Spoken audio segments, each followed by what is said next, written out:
Excellent. Okay, so our next speaker comes to us from my hometown of Laguna Beach. Claire Arre is the Education and Outreach Coordinator for Laguna Ocean Foundation and is completing her master's thesis at Cal Poly Pomona under, coincidentally, Dr. Jason Smith. She's been volunteering and working in the Rocky Intertidal Zone for over a decade, and through this time has recognized the importance of biological monitoring, but also the need for education and science communication.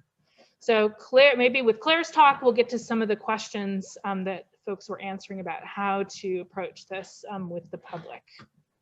Take it away, Claire. Oh. We're live. Thank you. And without really any sincere planning, Jay and I are definitely connected, both as the fact that he is my PI and I'm his graduate student, but he is also a board member of Laguna Ocean Foundation that I am the Education Outreach Coordinator for. So my talk today is about in situ education to reduce the intertidal disturbance. Although Jay presented a lot of really useful data about the disturbance of humans in the intertidal zone, I'm going to talk about the need for education in the intertidal zone. So I really wanted to start off broad because I think it's really important when you're talking about education to realize that the people you're talking to are starting in a completely different place than yourself. I'm very aware of the crowd that is here today. I'm very excited to be talking to all of you. But when we're doing, communication and education with the public, they're not this group. They're not as knowledgeable as we are. So to remember what brings people to the California coast is important. So thinking about, are people coming for fishing? Are people coming for experiences? Are people coming to explore? Are people coming to find solace and really just enjoy the peace of it all? And these visitors will come, and I mean, we get millions of visitors a day along our California coastline. In Laguna Beach specifically, for Laguna Ocean Foundation, we get tens of thousands of visitors a year. And these visitors are not often from coastal communities, and they really don't necessarily know about the coastline. They don't know things like beach behaviors. We get a ton of questions about how do tides work. They don't understand that there are tides change every day. They don't understand sand shifts or any other coastal dangers like landslides or boulder movement or unstable cliffs. And they definitely don't understand things like riptides or other dangerous beach conditions. This is obviously the reason that lifeguards exist, right? That people just aren't necessarily knowledgeable about all this stuff that we consider beach literacy, right? Let you just understand kind of the behaviors of the beach. So we're thankful for the lifeguards, but it needs to be incorporated into our education too. People also definitely don't understand the differences in marine science. I am a marine biologist, and you would be surprised, many of you have probably experienced something similar, that I'll say that and they'll start asking me questions about rocks. So I am not a geologist, but people don't understand the differences in sciences. And through education, I think it's important to try to keep yourself well-rounded so that you can try to answer some of those questions, but also don't be afraid to tell people, that's not my area of expertise. And a lot of times people don't necessarily understand their anthropogenic impact, right? People definitely understand that pollution and litter are bad, but they don't necessarily understand how impactful and negative collecting can be, or handling or trampling, as Dr. Smith said. So just to elaborate a little bit more, because these are things that if you grew up in California, probably have heard, or especially if you're in the marine sciences, know of, but visitors that come from all over the world definitely don't. So they don't understand that access is a right through the California Coastal Act, and that we do our best to not limit access unless it is a true danger to themselves or the organisms that we're trying to protect. I'll elaborate on that in just a little bit. And so they don't necessarily understand all the different people that are there to protect the coast. Any information you can share with visitors about the California Coastal Commission, about NOAA, about DFW, some people are surprised. They don't understand why a warden is at the beach. The city and county officials that are trying to take care of their coastline, and of course the local stakeholders like nonprofits, including the majority of us here. And last but not least, I know many of you work in marine protected areas, but people definitely do not know the rules and regulations of those marine protected areas. So just to elaborate a little bit on marine protected areas, which is what Laguna Ocean Foundation spends a lot of time speaking about. We are in a state marine reserve and a state marine conservation area. And so there is no take available in those areas. But they don't understand that it's part of a larger statewide collective. And so there's 124 marine protected areas in the state of California, but that only accounts for 16% of our coastline. So that's actually a pretty darn small percentage of our entire coastline is protected in some way. And the Marine Protected Area Network originally started, conservation efforts started in the 50s and 60s, but the real Marine Protected Area Network really started with the Marine Life Protection Act of 1999, and our current Marine Protected Area system came into effect in 2012. So we're actually closer to the decade mark of having this network than we are to its inception, and people just still don't know about it. So there, as you can see on the map on the right, there are 6 different kinds of marine protected areas. They have different amounts of rules and regulations. There are definitely some that are no take, like the ones I mentioned for us here in Laguna Beach, but there's only one that does not allow entry, and those are our special closure locations. And those have even been mentioned here. They're important breeding habitats, a lot of times for marine mammals and for birds, or they're military bases in which we don't want to have the public accessible to those areas. So in our no-take areas, as you can see, there are a few in the red and the purple dots. Some of the blue dots also limit take for certain organisms. It is unlawful to injure, damage, take, or possess anything that is living, geological, or cultural marine sources, or an attempt to do so. And those cultural marine resources are usually things like shells. But people, when you're out in the marine protected area, they don't realize that take is the removal. And it's not just removing and taking it home. It's even the temporary removal, such as handling of an organism from its current location. So to really make sure people understand that if you're picking things up, you are stressing out that animal, you're likely hurting that animal. And it is under the umbrella of a marine protected area, could be a violation. So with all of these things that a lot of visitors don't know, the need for education is pretty apparent. And the need for education is even more necessary in areas that are easily accessible to people, especially the rocky intertidal zone. So right along our coastline where people can walk to, especially if it's free, easy access, the need for education is really important. And studies in the 1990s and early 2000s, so before the Marine Protected Area Network that we currently know went into strong effect, we realized that there is really low compliance and a lack of knowledge. And it's mostly because we just aren't talking about it enough. People don't know that they're entering a marine protected area. They don't know what that means if they hear, oh, you're in a marine protected area, you need to expand on that as much as possible. And so we realized that the effective protection requires an approach that goes beyond just collecting. Of course, collecting has a very detrimental impact, but if you incorporate multi-use approaches, including education into your management practices of the coastline and your marine protected areas, it becomes way more effective. And so you need to balance this open access, allowing people to go there, with the educational opportunities of them actually being at your location, and being maybe not as knowledgeable and therefore interested in learning something new, and their impact of being there, which could potentially be detrimental, especially if they're unaware.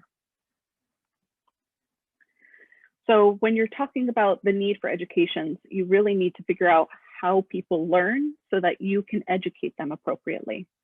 And when you're dealing with the public, you don't get to really practice this. So it's really important to try to incorporate as many learning styles as possible into your education and outreach.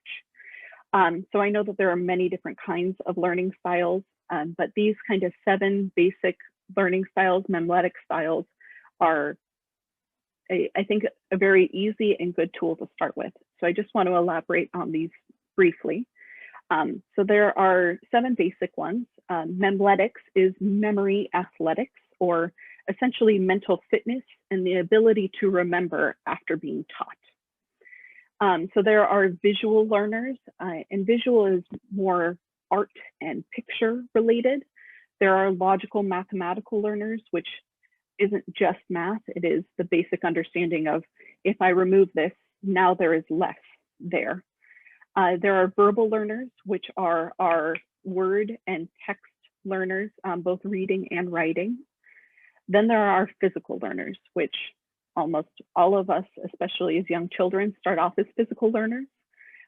Some of us grow into other learning styles, but I think everybody physically being out there, touching, feeling is something that's especially important for the young people you're trying to educate, but including that into your education practices, even for adults, is useful. And then there are auditory learners, which is beyond words. It's actually more like songs and rhythms. And then within those learning styles, there's 2, both social and solitary, that some people learn better in a group setting, doing group projects, learning in a classroom, while other people learn better in solitary, reading or writing by themselves. That's how they remember the best.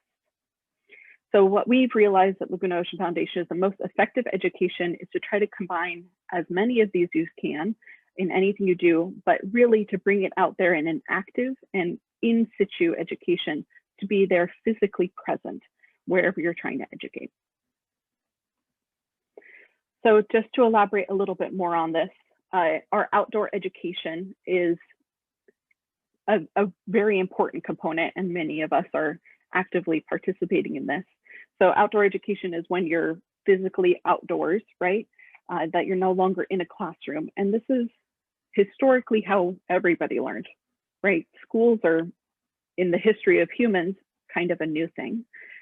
So people are used to learning outdoors, making mistakes outdoors, and kind of including those practices into the way that they interact with the environment. And then we need to realize that people are needing that outdoor experience, but that verbal and solitary learning, like reading from a textbook alone, is really only so effective for a small group of the human population. And that's why science communication has become so important. Kind of colloquially called SciComm, science communication needs to be included into curriculum, and it needs to be really thought about in all of our management and all of our considerations. Because if we can't effectively communicate the science behind why these rules exist, why we want to reduce disturbance, it's never going to be fully understood by the public and incorporated into their behaviors. And this active in situ education. So in situ is being there, right? But actively being there where you're talking to guests and physically participating with them, not just sitting at a booth, but near your point of interest, has been proven to reduce the amount of negative impacts, especially in the intertidal zone, by upwards of 50%. So just being there, talking to people, is reducing impacts by half. That's pretty impressive. And what we've learned from Laguna Ocean Foundation is that on average, we record us stopping about 10,000 incidences, usually negative marine protected area violation type incidences, from continuing just by our educational efforts. And we're not alone. all of Orange County is really doing this and participating in as many ways as possible. I know with COVID, some of our educational efforts have been diminished. I know a lot of us are feeling that our message is being lost because we're not out there sharing it on a daily basis. But the Orange County Marine Protected Area Council, which Laguna Ocean Foundation and many of us are participating in, is part of the larger Marine Protected Area Collaborative Network, which is a sponsor of this symposium. And we have really worked hard to try to be as effective through our education as possible. And we do this at a county-wide scale, learning from each other. And a study was done to find out that this kind of education creates supplemental management for our marine protected areas. So beyond the marine protected area managers, our educational and outreach efforts is adding to that management and increasing the effectiveness of it. And we are reducing deleterious impacts while educating. So some of our most effective efforts is that we've increased our signage, like this in your upper left corner is our Harry the Crab sign. I know it's a blue-banded hermit crab. And so these rules are now in a large sign format and available at all public beach access points into marine protected areas in Orange County. And we've also created our guide to tide pool exploration, which not only shows you kind of the organisms that you'll see in the tide pools, but also how tides work, and it includes some of the rules of the marine protected areas. As a collaborative network and as OC Impact, we've done some enforcement trainings. So we get all our enforcers into a room to do some training so that we have similar messaging, similar efforts. So this is lifeguards and wardens and anybody else that has the ability to enforce the rules.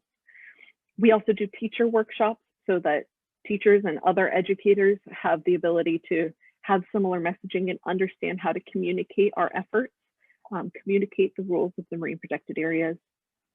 We also have research management, in which everybody that does research within Orange County actually has to fill out similar forms so that we know that things aren't going awry, that other people are aware of other people's research efforts, and any overlap can be included and shared within our organization. And then of course we have our education programs. Laguna Ocean Foundation works at 8 different tide pool locations just within the city of Laguna Beach. So there are many educational programs where you can just meet somebody that's out there talking to you when you go to the beach and when you go into the tide pools. So I want to kind of give you a short summary of what really can be accomplished through education. And of course, at the Wildlife Disturbance Symposium, we're really interested in reducing those negative visitor impacts, especially collecting, handling, and trampling. I know that Jay elaborated on some of those effects earlier, so I won't necessarily elaborate on them now. But these are all proven to be very negatively impacting our tide pool areas. So we're able to, just being out there talking to these people, reduce those impacts. And we are able to save the state of California millions of dollars because we're able to contribute to this marine protected area management. And of course, when you're out there, you're talking to people, you're sparking interest. This increases the protection of all of our wonderful coastline and stewardship, which these visitors can take around the world. And so when you're talking about protection, I wanted to elaborate just a little bit on what we're actually protecting. Remember, we're always trying to educate and have an end goal. So when we talk about protection in general, we do protect the coastal habitat. So not just the tide pool area, but we've heard some wonderful presentations today about the need to make sure that people stay on trail, that people don't turn over rocks, that people are keeping the habitat as pristine as possible for our wildlife. For obvious reasons, we also protect biodiversity. The more you're able to reduce human impact on an ecosystem, the more animals are allowed to behave the way that they naturally would. I really liked the presentation today about if you reduce noise pollution, that songbirds go back and do their beautiful songs in natural thrill. I thought that was amazing. I can see that that would happen in other ecosystems as well, beyond just noise. We, as was already elaborated, you're able to protect reproductive output and fitness. You're able to protect survival and making sure that populations don't decline in any dramatic way or crash. You're able to protect things like sizes and age classes so that there's a balance, and the balance of trophic levels stay the same within ecosystems. You're also, of course, able to protect these animals from any unnecessary harm. It's especially easy to convince children that, like, this is an animal and you don't want to hurt it. So I think just kind of reminding people, even adults, that if you're there and if you just decide to share a little bit of kindness, you are saving animals' lives or saving them from stress at the very least. And you're also, because I think it's important to remember that we are protecting the human nature and the desire to explore. I think a lot of times people think that outdoor educators are there for the children. I will tell you that I get some of the best questions and the most eye sparkles from adults that just didn't know and are very excited to participate and explore themselves. And in this day and age, it seems a little silly to mention it, but I think it's important to say that we are also protecting trustworthy science. We still have people, not necessarily in this group, but within the world, that are climate deniers. And so the more that we're able to share our science, share our message, share our experiences and what we're doing to protect, to conserve, and to restore our coastline, it creates a level of trust between scientists and non-scientists. So just to talk about some tricks that I have learned that Laguna Ocean Foundation has tried to incorporate into their educational efforts, and I know can be taken and put into your own efforts, is that you need to try to have that elevator speech ready. If you can distill down your overall mission into 2 minutes or less, you tend to be able to share that a lot with visitors, a lot with the public, share that educational tool. If they show some interest, then of course you can elaborate, but at least they know why that you're there, and they know what you're trying to do, the efforts and protection you're trying to instill on that. And you also want to try to elaborate why whenever you can. Telling people to not take shells, people get a little defensive, but telling them why, like, we have hermit crabs that need them. We have, sea urchins that will hide under them, those shells become sand and is necessary for the health and importance of our beach ecosystem. Those whys really help people remember it. We also, to help people remember, try to speak big picture, drawing people out of themselves and into the world, into the ecosystem that they're participating in. It is important that people just don't realize that, their impact is larger than just themselves. So we don't ever want to make people feel little, but to remind them that we get thousands of visitors a day. And if we let everybody take a shell, that impact is much larger than themselves. We, of course, want to encourage people to share the knowledge that they've learned, share it with their friends, their family, the next time they come back, with the people that they interact with. And of course, we always want to encourage people to volunteer. I know that might seem a little bit silly, but sometimes it gets lost in it, that if you have the ability to have volunteers, encouraging people to volunteer, even if they're not from around there or not physically able to volunteer, but just asking them, would they like to, makes them realize that they can participate in their conservation efforts, that they're not excluded just because they're not scientists or don't have the training yet, doesn't mean that they couldn't participate. And last but not least, it's really important to remember that every interaction is a possibility. I know that sometimes as scientists, we get a little bogged down with what we're trying to do and accomplish while we're out there. But anybody that comes up and asks us questions, those children that come up and, what are you doing? What's going on? Those are all possibilities to really expand and include science communication into our efforts. And those memories won't be lost with those people. Those people will become stewards, and they might end up taking our jobs when we grow up. And while I was doing this whole presentation, I kept thinking about my favorite quote. This was shared to me when I decided to go to graduate school, and so I wanted to share it with you. This is from Dr. Wangari Maathai. She was the first African woman Nobel Peace Prize winner. And so her quote is, "Education, if it means anything, should not take people away from the land, but instill in them even more respect for it, because educated people are in a position to understand what is being lost." And with that, I will thank you, and if you have any questions. Thank you so much, Claire. We do have some questions. Betty says, very interesting presentation, Claire.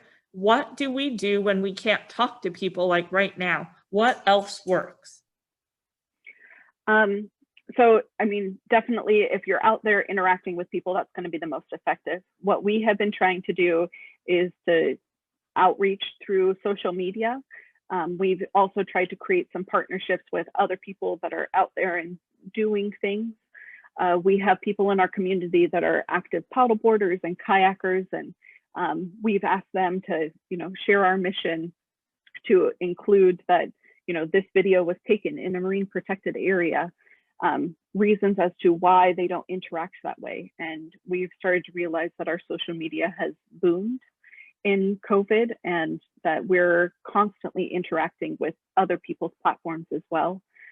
So just try your best to get out there. I know that right now is definitely not the easiest time.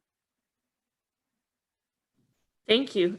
Next question. Is there a similar organization providing education of inner tide pools in Northern California up by San Francisco?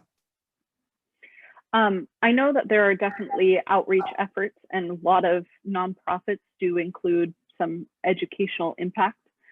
To my knowledge, we are the only near daily tide pool, public tide pool interaction in the state of California. So we definitely have people that are out there and tide pooling, but sometimes you have to sign up for it. Occasionally you have to pay for it. But there are definitely people all throughout the state that are making these efforts to really include this type of in situ education. Thank you. And last question, do you think there is a difference between education and educators versus interpretation and interpreters? I mean, there might be some fine details, but I really do think that those people overlap. In my understanding, educators seem to be a little bit more keen on the proof, the science of it. Interpreters are very good at the scientific storytelling. So I think that educators can do really well by trying to include that little bit of storytelling and experience telling that interpreters seem to be so good at. And to my knowledge, interpreters don't share, they don't know incorrect material. So they're also sharing facts, but they try to make it a little bit more digestible to the public than educators necessarily do. We definitely at Laguna Ocean Foundation try to incorporate all of that into our efforts. Thank you so much, Claire. I think you. that was the last question. Okay. Great. Okay, I'm going to introduce our final